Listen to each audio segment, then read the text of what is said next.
Hi, I'm Scott Renner. In 1989, I had the world by the tail. I was a recent college graduate, had a job as a quality control manager, and had just achieved a long-held goal. I bought my own ski boat. I had the boat out on the Ouachita River in Louisiana and decided to take a swim. I dove into the river, unaware that it was only a few feet deep, and hit my head on the river bottom. As a result, I sustained a life-threatening C3-4 spinal cord injury.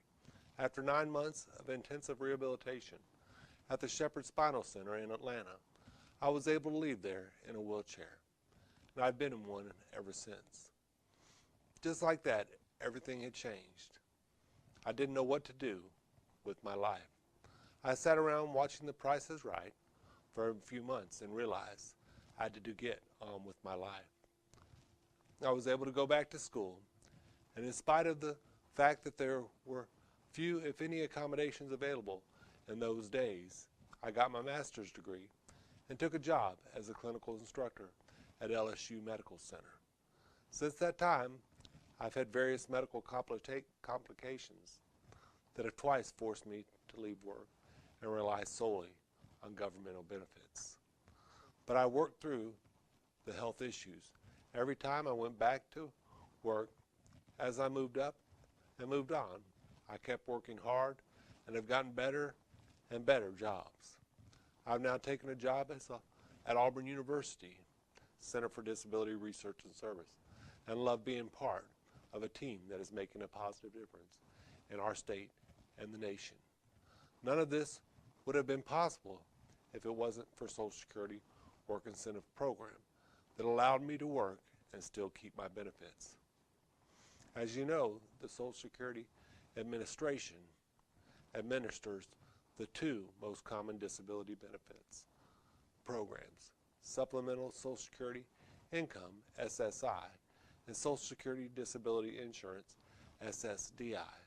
Most SSI or SSDI beneficiaries think that if they go back to work, they will lose these important benefits.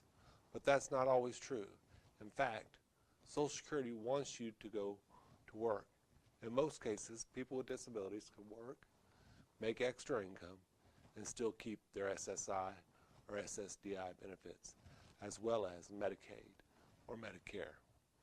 I personally pay for my own Medicare, around $346 every 3 months, but that's just because I've been able to improve my salary by working hard over the past 10 years. And like most people, I like having the extra money, the improved self-esteem, and the great quality of life that comes with working a meaningful job. Special rules make it possible for people with disabilities receiving Social Security Supplemental Security Income, SSI, or Social Security Disability Insurance, SSDI, to work and still receive monthly payments, and Medicare and Medicaid. There are approximately 20 separate work incentives, but they all have the same basic goal: to help people with disabilities get a job and go to work and make extra income while still keeping their benefits. A Medicaid infrastructure grant allowed by the Alabama Department of Rehabilitation Services to develop materials and print and web format that explains how you can take advantage of these same programs, just like I did. The basic program requires you to decide that you want to work, decide what kind of work you want to do, and how much you want to work. And then there's a support system in place to help you follow the path to work success while still allowing you to keep your benefits. To learn more, call the Alabama Department of Rehabilitation Services at 1-800-441-7607 to request these print materials. Or you can access these materials on the web at several locations as shown on this screen. Most of this same information is on the Social Security Administration website at www.yourtickettowork.com. The main thing to remember is that Social Security wants you to work and still be able to keep your benefits. Join me and the thousands of other Alabamians with disabilities who have taken advantage of these work incentives and made a better, richer, and more meaningful life for ourselves by going to work.